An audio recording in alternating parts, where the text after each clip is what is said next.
Welcome to TN postal academy. இன்றைக்கி நம்ம பார்க்க போகிற topic post office guide part 1. அதில் class 11 franking machine. So franking machine அப்படிங்கிறது அதோட இமேஜ் இப்படி தான் இருக்கும். இது நம்ம எல்லா போஸ்ட் ஆஃபீஸஸ்லையும் பார்த்துருப்போம். குறிப்பாக ஹெட் போஸ்ட் ஆஃபீஸஸ்லையும் கிளாஸ் பி அண்ட் எபோ ஆஃபீஸஸ்லையும் இதை நம்ம பார்க்கலாம். எங்கெல்லாம் வால்யூம் ஆஃப் மெயில்ஸ் அதிகமாக இருக்கோ அங்கெல்லாம் மேனுவல் லேபரை குறைக்கிறதுக்காகவும் காஸ்ட் எஃபெக்டிவாக யூஸ் பண்ணுறதுக்காகவும் டைம் எஃபிஷியண்ட்டாக யூஸ் பண்ணுறதுக்காகவும் பயன்படுத்தக்கூடிய மிஷின் தான் ஃப்ராங்கிங் மிஷின். ஸோ அதனால தான் இதுக்கு பேர் ஸ்டாம்பிங் மிஷின் அப்படின்னு சொல்லுவாங்க. இந்த ஸ்டாம்பிங் மிஷின் எதுக்காக யூஸ் பண்ணுறாங்க அப்படின்னா prepayment of postage and postage fees.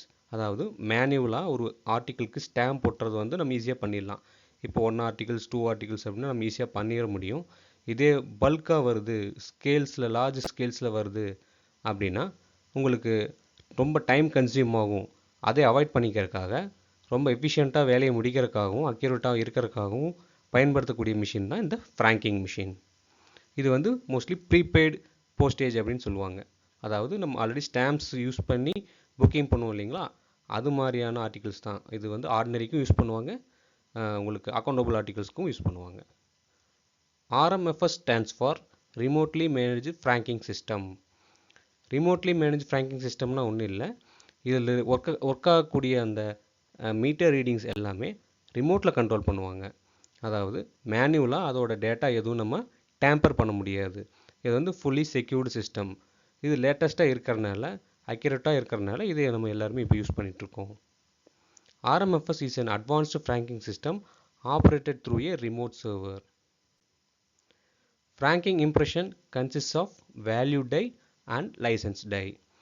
Franking இம்ப்ரெஷனில் என்ன இருக்கும் அப்படின்னு நம்ம எல்லோரும் பார்த்துருப்போம். அதில் எவ்வளோ வேல்யூக்கு பிரிண்ட் ஆகிருக்கு அப்படிங்கிற அமௌண்ட் இருக்கும். அது கூடவே ஒரு சீரியல் நம்பர் மாதிரி ஒன்று பிரிண்ட் ஆகிருக்கும். அது ஒன்றும் இல்லை, ஒவ்வொரு ஃப்ராங்கிங் மிஷினுக்கும் ஒரு லைசன்ஸ் நம்பர் இஷ்யூ பண்ணியிருப்பாங்க. அந்த லைசன்ஸ் நம்பரும் அந்த சீரியல் நம்பரும் அதில் பிரிண்ட் ஆகிருக்கும். Colour of frank impression. Colour of manual frank impression is bright red. எப்போ ட்ரெடிஷ்னலாக யூஸ் பண்ணக்கூடிய மிஷின்ஸில் எல்லாமே பிரைட் ரெட் கலர் யூஸ் பண்ணிட்டு இருந்தாங்க. இப்போ கலர் ஆஃப் RMFS ஆர் டிஜிட் ஃப்ராங்க் இம்ப்ரெஷன் இஸ் ப்ளூ. இப்போ எல்லா மிஷின்ஸ்லையும் நம்ம ப்ளூ கலர் தான் யூஸ் பண்ணிகிட்ருக்கோம். Next licence authority. யார் RMFSக்கு லைசன்ஸ் கொடுக்க முடியும் அப்படின்னு பார்த்தா head of postal division. Head of postal டிவிஷனை தாண்டியும் ஒரு சில பவர்ஸ் இருக்கக்கூடிய அஃபீஷியல்ஸ் இருக்காங்க. யாரெல்லாம் அப்படின்னு பார்த்தா gazetted post master, directors of Mumbai, Kolkata and New Delhi GPO. GPO அப்படின்னா ஜென்ரல் போஸ்ட் ஆஃபீஸ். அதில் அனைத்து விதமான டிரான்சாக்ஷன்ஸும் அங்கே இருக்கும். மிகப்பெரிய லெவலில் எல்லா வகையான டிரான்சாக்ஷன் நடக்கக்கூடிய ஆஃபீஸ் தான் ஜென்ரல் போஸ்ட் ஆஃபீஸ்னு சொல்லுவாங்க. அது எல்லாமே நம்மளுடைய மெட்ரோ சிட்டிஸில் இருக்கும். ஒவ்வொரு ஃப்ராங்கிங் மிஷினுக்கும் ஒரு லைசன்ஸ் இஷ்யூ பண்ணுவாங்க. Next designated offices. எந்தெந்த ஆஃபீஸ் எல்லாம் ஃப்ராங்கிங் மிஷின் யூஸ் பண்ணலாம் அப்படின்னு பார்த்தீங்கன்னா ஒரு சில ஆஃபீஸஸ் டெசிக்னேட் பண்ணியிருப்பாங்க. இப்போ வால்யூம் ஆஃப் மெயில்ஸ் இங்கே அதிகமாக இருக்குது அப்படின்னு சொல்லி ஐடென்டிஃபை பண்ணி ஒரு கிளாஸ் பி அண்ட் எபோ ஆஃபீஸஸ்க்கு மட்டும்தான் அந்த ஆத்தரைசேஷன் தருவாங்க. ஸோ அவங்க மட்டும்தான் ஃப்ராங்கிங் மிஷினை யூஸ் பண்ண முடியும். Acceptance of franked mail at a second office other than authorised office is not permitted. So எந்த ஆஃபீஸ்க்கு ஆத்தரைஸ் பண்ணியிருக்காங்களோ அந்த ஆஃபீஸில் மட்டும்தான் நம்ம ஃப்ராங்க்ட் ஆர்டிகல்ஸை அக்செப்ட் பண்ண முடியும். அதர் தேன் தட் நம்ம அக்செப்ட் பண்ண முடியாது. Next Customer reference number. Customer reference number is a unique number issued by the licensing authority. licensing authorityனா இங்கே யாரும் இல்லை, நம்மளுடைய காம்பிடென்ட் அத்தாரிட்டி தான். கஸ்டமர் ரெஃபரன்ஸ் நம்பருங்கிறது ஒவ்வொரு ஃப்ராங்கிங் மிஷினுக்கும் ஒரு நம்பர் இஷ்யூ பண்ணுவோம். Customer reference number and licence number both are the same. So ரெண்டும் டிஃப்ரென்ஸ் இல்லைங்க. கஸ்டமர் ரெஃபரன்ஸ் நம்பர்னாலும் ஒன்று தான், லைசன்ஸ் நம்பர்னாலும் ஒன்று தான். Licence identifier. Licence identifier is a unique machine number allotted by the manufacturer. So இப்போ மேலே சொன்ன CRNக்கும் லைசன்ஸ் ஐடென்டிஃபையருக்கும் டிஃபரன்ஸ் இருக்குது. லைசன்ஸ் ஐடென்டிஃபையருங்கிறது மிஷின் வெண்டார் இருக்காங்க இல்லைங்களா, அவங்க கொடுக்கக்கூடிய ஒரு சீரியல் நம்பர் தான் லைசன்ஸ் ஐடென்டிஃபையர்னு சொல்லுவாங்க. இதுவும் ஒவ்வொரு மிஷினுக்கும் யூனிக்காக தான் இருக்கும். Digifrank plus. Digifrank plus is the RMFS based franking facility of India post. இப்போ நம்ம போஸ்ட் ஆஃபீஸஸ் ஃபுல்லாக யூஸ் பண்ணக்கூடிய ஃப்ராங்கிங் சிஸ்டமுக்கு பேர் டிஜிஃப்ராங்க் ப்ளஸ் அப்படின்னு சொல்லுவாங்க. Posting rules. So franked articles வந்து லெட்டர் பாக்ஸஸில் போஸ்ட் பண்ணலாமா? போஸ்ட் பண்ணலாம். போஸ்ட் பண்ணால் அதை அன்பெய்ட் ஆர்டிகல்ஸாக தான் ட்ரீட் பண்ணுவாங்க. So posting of RMFM articles in letter boxes is prohibited. Unregistered articles bearing previous date impressions are not accepted. இப்போ ஆர்டினரி ஆர்டிகல்ஸ் இருக்குது, அதில் வந்து ப்ரீவியஸ் டேட்ஸில் இம்ப்ரெஸ் பண்ண ஃப்ராங்கிங் பண்ண ஆர்டிகல்ஸை நம்ம அக்செப்ட் பண்ணலாமா அப்படின்னு கேட்டால் அக்செப்ட் பண்ணக்கூடாது. Franked articles must be posted only on the date of frank. So இன்றைக்கி ஃப்ராங்கிங் பண்ணுறாங்கன்னு சொன்னால் அன்றைக்கே அந்த ஆர்டிகல்ஸை ஆஃபீஸஸில் கொடுத்து போஸ்ட் பண்ணணும். அப்போ தான் நம்ம டெஸ்பேச்சுக்கு அதை எடுக்க முடியும். Franking limit. ஃப்ராங்கிங்க்கு ஏதாவது லிமிட் இருக்கா சார் அப்படின்னு கேட்டிங்கன்னா இல்லை. Franking has no limit. It can be recharge to any number of amount and any number of articles can be recharge. Only one licence day impression is allowed per article. அதாவது ஒரு ஆர்டிக்கலுக்கு ஒரு இம்ப்ரெஷன் தான் இருக்கணும். இப்போ more then one impression print ஆகிருக்கு அப்படின்னா that article becomes invalid. Next, licence fee and validity. So RMFS licence fees ₹375. So exam point of வியூவில் அதிகமாக ரிப்பீட்டடாக கேட்கக்கூடிய கொஷின்ஸ் இந்த ஜோன்லேருந்து வரலாம். ஸோ இந்த ஏரியாவை கொஞ்சம் கேர்ஃபுல்லாக நோட் பண்ணிக்கலாம். ஸோ RMFSோட லைசன்ஸ் ஃபீ வந்து ₹375. What is the license validity period of RMFS? It is 5 years. So what are the types of RMFS license available? As of now, there are 3 types of RMFS licenses available. என்னென்னு பார்த்தீங்கன்னா individual, commercial and departmental. இந்த இடத்துல நம்ம post ஆஃபீஸஸில் use பண்ணக்கூடிய எல்லா மிஷின்ஸுமே departmental கேட்டகரியில் வந்துடும். Individual and commercial அந்த 2 கேட்டகரியுமே ப்ரைவேட் RMFன்னு சொல்லுவாங்க. Next, renewal of franking machines. Renewal fee after expiry of the validity period is ₹475. இப்போ ஒரு மிஷின் யூஸ் பண்ணிகிட்டு இருக்காங்க, அது 5 years முடிஞ்சதுக்கப்புறம் அவங்க ரீசார்ஜ் பண்ணணும், ரெனியூவல் பண்ணுறாங்க அப்படின்னா ₹475 சார்ஜஸ் இருக்குது. இதே அவங்க அந்த வேலிடிட்டி முடியறதுக்கு முன்னாடியே அந்த ரெனியூவலை பண்ணுறாங்கன்னு சொன்னால் இட் இஸ் 375 ஒன்லி. ஸோ இந்த இடத்துல அவங்களுக்கு ₹100 it is a lesser amount than the renewal fee after expiry. So இந்த பாயிண்ட் வந்து ரொம்ப முக்கியமாக எக்ஸாமில் கேட்பாங்க. So renewal before expiry within 1 month cost ₹375. Licence is liable for cancellation if not renewed within 3 months after expiry. அதாவது ஒரு licence validity முடிஞ்சு 3 monthsக்குள்ளே அவங்க வந்து ரெனியூவலே பண்ணலை, ரெனியூவல் அப்ளிகேஷனே கொடுக்கல அப்படின்னு சொன்னால் the competent authority has the powers to cancel the license of RMFM. License issue and records. 4 copies of licenses are issued. One is for the applicant user, next is for designated office, RMFS center, both are the same. Next is office copy. Office copy is naturally it is division office. Time limit for issue of RMFS license is 10 working days. Application receive பண்ணதுலேருந்து 10 working டேஸில் நம்ம licence issue பண்ணணும். Time limit for renewal of RMFS licence is 5 working days. ரெனியூவலுக்கு நம்ம application receive பண்ணதுலேருந்து 5 working டேஸில் renewal பண்ணியிருக்கணும். Register of repairs must be preserved for 2 years. Register of repairs அப்படிங்கிறது இந்த இடத்துல நம்ம முக்கியமாக கவனிக்க வேண்டிய விஷயம். RMFM மிஷின்ஸ் எல்லாமே வந்து நல்லா காஸ்ட்லியான மிஷின்ஸ், ஒரு 2 lakhs அந்த மாதிரி வரக்கூடிய மிஷின்ஸ். அதில் யூஸ் பண்ணக்கூடிய ஸ்பேர்ஸ், இங்க் அண்ட் கேட்ரிஜஸ் எல்லாமே நல்லா காஸ்ட்லியான ஐட்டம்ஸ் தான். ஸோ நம்ம டிபார்ட்மெண்ட் ஆஃப் போஸ்ட் பொறுத்த வரைக்கும் ₹5,000 எபோவ் இருக்கக்கூடிய எல்லா ஹார்ட்வேரையுமே அசட்ஸாக ட்ரீட் பண்ணுவாங்க. அந்த எல்லா அசட்ஸுக்குமே ஹிஸ்ட்ரி ஷீட்னு ஒன்று மெயின்டைன் பண்ணுவாங்க. அந்த ஹிஸ்ட்ரி ஷீட்டில் என்ன இருக்குன்னா அந்த மிஷினுடைய சீரியல் நம்பர், மேனுஃபேக்சரிங், அதோட ப்ராடக்ட்ஸ் கெப்பாசிட்டி எல்லாமே அதில் மென்ஷன் பண்ணியிருப்பாங்க. இன் அடிஷன் டு தட் அதில் என்னென்ன ரிப்பேர்ஸ் நடந்திருக்கு அப்படிங்கிற ரெக்கார்டும் மென்ஷன் பண்ணியிருப்பாங்க. இப்போ ஃபார் எக்ஸாம்பிள் ஒரு ஃப்ராங்கிங் மிஷின் ரன் ஆகிட்டுருக்கு, 3 months முடிஞ்சதுக்கப்புறம் அந்த கேட்ரிஜ் ஓன் அவுட் ஆயிடுச்சு. அப்போ அந்த கேட்ரிஜுக்கு ஓன் அவுட் ஆனதை ரீப்ளேஸ் பண்ணும்போது ஒரு 3,000 செலவாகுதுன்னு வச்சுக்கிட்டா அந்த என்ட்ரி வந்து அந்த ஹிஸ்ட்ரி ஷீட்டில் மென்ஷன் பண்ணியிருப்பாங்க. இது மாதிரியே அந்த மிஷின் எவ்வளோ வருஷம் ரன் ஆகுதோ அந்த லைஃப் ஸ்பேன் வரைக்கும் ரன் ஆகும்போது நடக்கக்கூடிய ரிப்பேர்ஸ் எல்லாத்தையுமே அதில் இன்கார்பரேட் பண்ணிகிட்டே வருவாங்க. அதுதான் வந்து ரெஜிஸ்டர் ஆஃப் ரிப்பேர்ஸ்ன்னு சொல்லுவாங்க. இது எதுக்காக யூஸ் பண்ணுவாங்கன்னு பார்த்தீங்கன்னா அந்த லைஃப் ஸ்பேன் முடியறதுக்கு முன்னாடியே ஒரு மிஷின் அதிக ரிப்பேர்ஸ் கொடுக்குதுன்னு சொன்னால் before the life span we can go for condemnation. இதே வந்து லைஃப் ஸ்பேன் முடிஞ்சிருச்சு அப்படின்னாலும் we can go for condemnation. So register of repairs வந்து ஒவ்வொரு மிஷினுக்கும் மினிமம் 2 years மெயின்டைன் பண்ணியிருக்கணும். Next, recharge of RMFS. The first recharge amount is ₹2000. So first licence நம்ம avail பண்ணினதுக்கப்புறம் ரீசார்ஜ் பண்ணக்கூடிய அமௌண்ட் வந்து ₹2000. சப்சிக்வெண்ட் ரீசார்ஜஸ், இப்போ அந்த ₹2000 வந்து எக்ஸாஸ் ஆயிடுச்சு, அதுக்கப்புறம் நம்ம ரீசார்ஜுக்குள்ளே வர்றாங்க அப்படின்னா ₹1000 இன் மல்டிபிள்ஸ் ஆஃப் ஹண்ட்ரட்ஸில் நம்ம ரீசார்ஜ் பண்ணிக்கலாம். So recharges can be made through SBI or post office e payment. இந்த இடத்துல எஸ்பிஐங்கிற ஒரு வார்த்தை மென்ஷன் பண்ணியிருக்காங்க. ஏன்னு பார்த்தீங்கன்னா நம்ம போஸ்ட் ஆஃபீஸில் தான் ஃப்ராங்கிங் மிஷின் யூஸ் பண்ணுறோம். ஏன் எஸ்பிஐ கொண்டு வந்திருக்காங்க அப்படின்னு நீங்கள் கேட்கலாம். So designated state bank of India பிரான்ச்சஸ்லையும் நம்ம ஃப்ராங்கிங் மிஷினை லைசன்ஸ் ஐடென்டிஃபையரை சொல்லி ரீசார்ஜ் பண்ணிக்கக்கூடிய ஆப்ஷன்ஸ் கொடுத்துருக்காங்க. அதனால தான் இங்கே எஸ்பிஐ மென்ஷன் பண்ணியிருக்காங்க. அதே மாதிரி இ-பேமெண்ட் எனேபிள்டு போஸ்ட் ஆஃபீஸ் எல்லாத்துலேயுமே ஆர்எம்எஃப்எம் ரீசார்ஜ் பண்ணிக்கலாம்.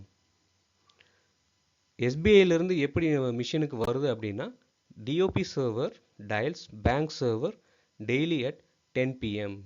ஸோ அந்த பேங்க் சர்வர் இருக்கிற டேட்டா டிஓபி சர்வருக்கு வரும். டிஓபி சர்வருக்கு வந்ததுக்கப்புறம் ஆர்எம்எஃப்எஸ் வெண்டாரோடைய சர்வருக்கு போகும். அந்த சர்வர்லேருந்து தான் அந்த மிஷினுக்கு அந்த டேட்டா போய் சேரும். RMFS gets blocked if server dialing does not occur for 30 days. இப்போ சொல்லக்கூடிய அந்த டயலிங் ப்ராசஸ்ங்கிறது கிட்டத்தட்ட டெய்லியுமே அந்த மிஷினில் ஃப்ராங்கிங் ரன் பண்ணுறாங்க. அந்த டேட்டா வந்து சர்வருக்கு அப்டேட் ஆகிட்டே இருக்கணும். அப்போ தான் வந்து அதோட பேலன்சஸ் வந்து லெஸ் ஆகிட்டே வரும். சப்போஸ் பேலன்ஸ் முடிஞ்சதுன்னா ரீசார்ஜ் பண்ணுவோம், அந்த ரீசார்ஜ் அதில் அப்லோட் ஆகும். அப்லோட் ஆனதுக்கப்புறம் மறுபடியும் கன்சியூம் பண்ணுவோம். இந்த சைக்கிள் அப்படியே ரிப்பீட் ஆகிட்டே இருக்கும். ஸோ எப்போ வந்து அந்த டயலிங் நிறுத்தப்படுதோ அப்போ வந்து அந்த RMFS கெட்ஸ் பிளாக்டு. அது பிளாக் ஆகிடுச்சுன்னா எப்படி ரெடி பண்ணலாம் அப்படின்னா just go for dialling and RMFS gets unblocked. Blocked RMFS is unlocked only after dialing server and uploading data. The meter cancellation is irreversible. மீட்டரில் ஒன்ஸ் அந்த வேல்யூ ரன் பண்ணிட்டோம்னு சொன்னால் it is irreversible. அதை திரும்ப undo பண்ண முடியாது. Authorized franking OEMs. OEMஸ்னா original equipment manufacturer. இப்போ வந்து வெண்டார்ஸ்ன்னு சொல்கிறோம் இல்லைங்களா, அந்த RMFMல மிஷின்ஸை யாரெல்லாம் செய்கிறாங்க அப்படிங்கிற வெண்டார்ஸ்க்கு பேர் தான் OEMஸ்ன்னு சொல்லுவாங்க. யாரெல்லாம் இருக்காங்கன்னு பார்த்தீங்கன்னா குவாடியன்ட் அண்ட் பிட்னி போவ்ஸ் இந்தியா பிரைவேட் லிமிடெட். குவாடியன்ட்டுங்கிறவங்க முன்னாடி நியோ போஸ்ட்னு சொல்லியிருந்தாங்க, இப்போ அவங்களோட நேம் வந்து குவாடியன்ட்டுன்னு மாறிடுச்சு. Next, commission or rebate. இப்போது RMFM யூஸ் பண்ணுறதுனால நமக்கு டைம் கன்சம்ஷன் வந்து குறையுது, மேனுவல் லேபரை நம்ம எலிமினேட் பண்ணுறோன்னு பேசணும். அதையும் தாண்டி நமக்கு ஏதாவது அட்வான்டேஜஸ் இருக்கா அப்படின்னு பார்த்தீங்கன்னா இருக்குது. அது என்னென்னு பார்த்தீங்கன்னா நமக்கு ரிபேட் கொடுக்குறாங்க. RMFS allows 3% rebate on franked value on meter reset. அதாவது 3% ரிபேட் அவங்க தர்றாங்க. எப்போ அப்படின்னா மினிமம் 5000 கன்சம்ஷன் இருக்கும்போது 3% of the rebate is applicable. Rebate is claimed in form ACG 17. ACG 17ங்கிறது ஒன்றும் இல்லை, கஸ்டமர் வந்து மணி ரிசிப்ட் போட்டு நமக்கு ஆஃபீஸில் சப்மிட் பண்ணுவாங்க. போஸ்ட் மாஸ்டர் வந்து அவங்களுக்கு அதை செக்காக இஷ்யூ பண்ணுவாங்க. ரிபேட்டில் இன்னொரு வகை இருக்குது.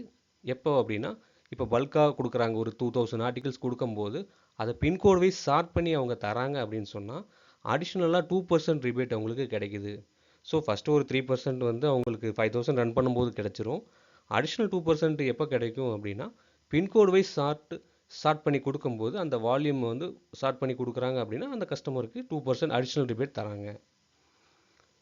Next, refund of erroneous impressions. Refund is allowed for erroneous impressions with 5% deduction. அதாவது ஒரு ஆர்டிக்கிளுக்கு மேலே விழுகக்கூடிய ஃப்ராங்கிங் வேல்யூ மாறி விழுந்துருச்சு, தவறுதலாக விழுந்துருச்சு அப்படின்னு சொன்னால் அதை வந்து சரி பண்ணக்கூடிய ஆப்ஷன் தான் இந்த ரீஃபண்ட். இந்த ரீஃபண்டுக்கு பார்த்தீங்கன்னா ஒரு 5% டிடக்ஷன் இருக்குது.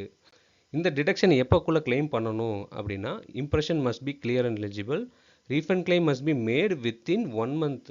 ஓகேங்களா, அதாவது அந்த இம்ப்ரெஷன்ஸ் தவறுதலாக நடக்கக்கூடிய இம்ப்ரெஷன்ஸ் விழுந்து 1 மாதத்துக்குள்ளே அதை அப்ளை பண்ணிட்டாங்கன்னா அந்த 5% டிடக்ஷன்ஸோட அந்த ரீஃபண்ட் கொடுக்கப்படும்.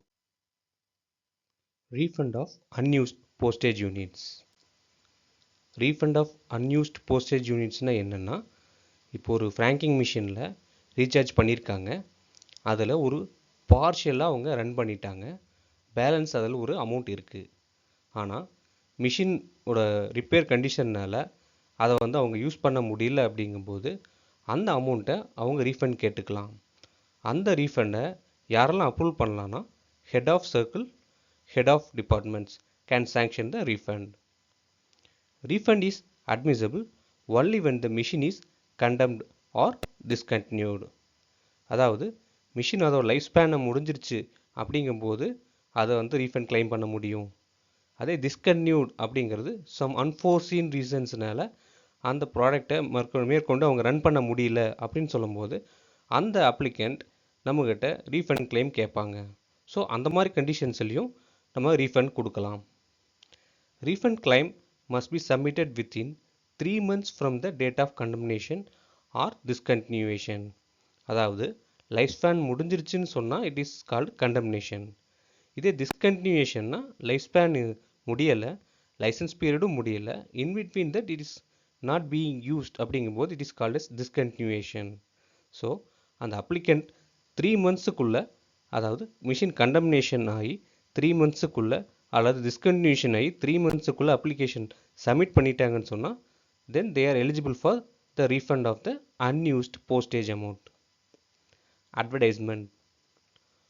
Only one slogan or advertisement is permitted on one article. It should appear only in the top left corner of the envelope or card. அதாவது ஃப்ராங்கிங் மிஷின் பொறுத்த வரைக்கும் ஃப்ராங்கிங் வேல்யூ பிரிண்ட் ஆகும், அது உள்ள லைசன்ஸ் டேயும் சேர்ந்து print ஆகும். அது எங்கே பிரிண்ட் ஆகும்னு பார்த்தோம்னா அந்த ஆர்டிக்கலினுடைய ரைட் ஹேண்ட் டாப் கார்னரில் பிரிண்ட் ஆகும். இதே ஒரு அட்வர்டைஸ்மெண்ட் பர்பஸ்க்காக ஒன்லி ஒன் ஸ்லோகன் அப்படிங்கிறத பிரிண்ட் பண்ணலாம். அது வந்து அந்த கம்பெனியோட தீமாக இருக்கலாம், ஒரு ஈவெண்ட்டினுடைய கோடாக இருக்கலாம். அந்த மாதிரி விஷயங்கள் ஒன் டைம் வந்து அவங்களுக்கு பிரிண்ட் பண்ண அலௌட் இருக்குது. அதாவது ஒரு ஆர்டிக்கிளுக்கு ஒரு ஸ்லோகன் அலோவ் பண்ணுறாங்க. அந்த slogan it must be previously approved by the division head. Advertisement must be approved by division head. Designated post office maintains franking machine records. என்ன ரெக்கார்ட்ஸ் மெயின்டைன் பண்ணுவாங்க அப்படின்னு பார்க்கலாம். Register of licences. Register of லைசன்சஸ்னால் ஒன்றும் இல்லை, list of authorised franking machine licences. அதாவது அந்த designated post ஆஃபீஸஸில் இப்போ ஹெட் போஸ்ட் ஆஃபீஸஸ்ன்னு வச்சுக்கோங்களேன், அதில் டிபார்ட்மெண்டல் ஃப்ராங்கிங் மிஷினும் இருக்கும், ப்ரைவேட் ஃப்ராங்கிங் மிஷினும் இருக்கும். இப்போ ஃபார் எக்ஸாம்பிள் ஒரு 4 ஃப்ராங்கிங் மிஷின் இருக்குதுன்னு சொன்னால் அந்த 4 ஃப்ராங்கிங் மிஷினோட லைசன்சஸ் எல்லாம் எழுதி நோட் பண்ணி வச்சுருப்பாங்க. அதுதான் வந்து ரெஜிஸ்டர் ஆஃப் லைசன்சஸ். அதில் வந்து லைசன்ஸ் ஸ்டார்ட் டேட்டும் லைசன்ஸ் எண்ட் டேட்டும் போட்டு மென்ஷன் பண்ணியிருப்பாங்க. Next advance rental payment register. Details of advance rental payments separate page for each licence. அதாவது அவங்க எப்பெல்லாம் ரீசார்ஜ் பண்ணுறாங்களோ, எந்தெந்த லைசன்ஸுக்கு நேராக ரீசார்ஜ் பண்ணுறாங்களோ அந்த ஒவ்வொரு மிஷினுக்கான ரீசார்ஜஸ் வேல்யூ எவ்வளோ அப்படிங்கிறத மென்ஷன் பண்ணி வச்சுருக்கிற ரெஜிஸ்டர் தான் advance rental payment register. Franking machine record book. Operational and usage details of franking machines. இந்த ஃப்ராங்கிங் மிஷின்ஸோட யூசேஜ் மொத்தமாக எவ்வளோ இருக்குது, நம்பர் ஆஃப் ஆர்டிகிள்ஸ் எவ்வளோ புக் பண்ணிக்கிறாங்க, அந்த பேட்ச் வேல்யூ எவ்வளோ அப்படிங்கிறத மென்ஷன் பண்ணுறது தான் franking machine record book. Franking machine ledger, SOM. அதாவது financial transactions and balance of each franking machine. So இப்போ ஸ்க்ரீனில் பார்த்தீங்கன்னா ஒரு SOM வந்து டிஸ்பிளே ஆகிருக்கும். SOMனா ஃபுல் ஃபார்ம் வந்து ஸ்டேட்மெண்ட் ஆஃப் மெயிலிங். இதில் வந்து SOMக்கு ஒரு நியூமரிக் வேல்யூ இருக்கும், அதில் நம்பர்ஸ் இருக்கும்.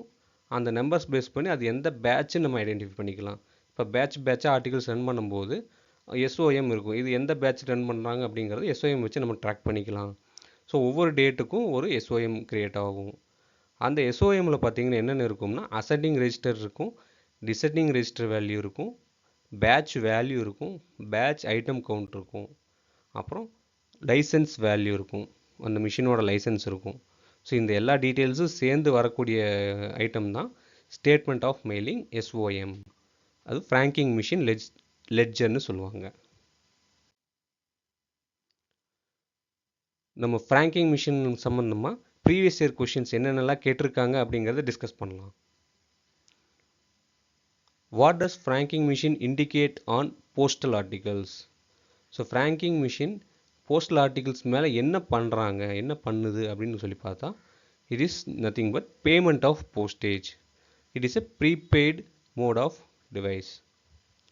Who is authorized to issue franking machine license? Head of division. Naturally it is SSPOs or SPOs. Minimum amount of advance payment of subsequent deposits for resetting of franking machines will be, it is rupees 1000 plus multiples of 100. இது இந்த இடத்துல first recharge அப்படின்னு கேட்டிருந்தாங்கன்னு சொன்னா the answer will be rupees 2000. இதே இந்த இடத்துல minimum amount for getting 3% rebate அப்படின்னு கேட்டாங்கன்னா it will be 5000. How will machine franked articles treated when it is posted in letter boxes? It will be treated as unpaid articles. In franking machine, the impressions of frank should consist of which two dies? One is value die, another one is license die. All frank impressions for prepayment of postage must be made on the dash of address side. All frank impressions should be made on the right hand top corner of the address side. Machine franked articles can be posted at not more than how many offices specified in the license? One office only. அதாவது எந்த ஆஃபீஸுக்கு designate பண்ணியிருக்காங்களோ அந்த ஆஃபீஸில் மட்டும்தான் அந்த ஃப்ராக்ட் articles post பண்ண முடியும். Next, for being recognised as valid, the impressions of frank should consist of value die and license die. ஒரு ஃப்ராங்கிங் வந்து லெஜிபிளாக இருக்கணும். அது எப்போ வேலிடாக இருக்கும் அப்படின்னா வேல்யூ டை இம்ப்ரெஷனும் இருக்கணும், லைசன்ஸ் டை இம்ப்ரெஷனும் இருக்கணும். இதில் ஏதாவது ஒன்று இல்லைன்னாலும் that becomes invalid. Franking advertisements limited to single slogan are to be printed on which portion of the article? Answer, left hand top corner of the article. நம்ம already பார்த்தோம், franking impressions எந்த சைடில் print ஆகிருக்கும்? It will be on the right hand top corner of the article. Advertisements will be printed on the left hand top corner of the article. What is SOM? It is statement of mailing. So this completes the recap of RMFM as well. So இந்த மாதிரி பேசிக் questions தான் நமக்கு ரிப்பீட்டடாக கேட்டுட்ருக்காங்க. இதில் நம்ம கவனிக்க வேண்டிய part என்னென்னா, நம்ம அந்த லைசன்ஸ் ஃபீ, லைசன்ஸ் ரினியூவல் ஃபீ, டிஸ்கவுண்ட் பர்சன்டேஜு, அப்புறம் சப்சிக்வெண்ட் ரினியூவலுக்கு எவ்வளோ, இந்த மாதிரியான டீட்டெயில்ஸ் எல்லாம் நம்ம ரிப்பீட்டடாக ரினியூவல் பண்ணும்போது, ரிப்பீட்டடாக ரிவைஸ் பண்ணும்போது நமக்கு இந்த டாபிக் வந்து கம்ப்ளீட் ஆயிரும். Thanks for watching TN Postal Academy.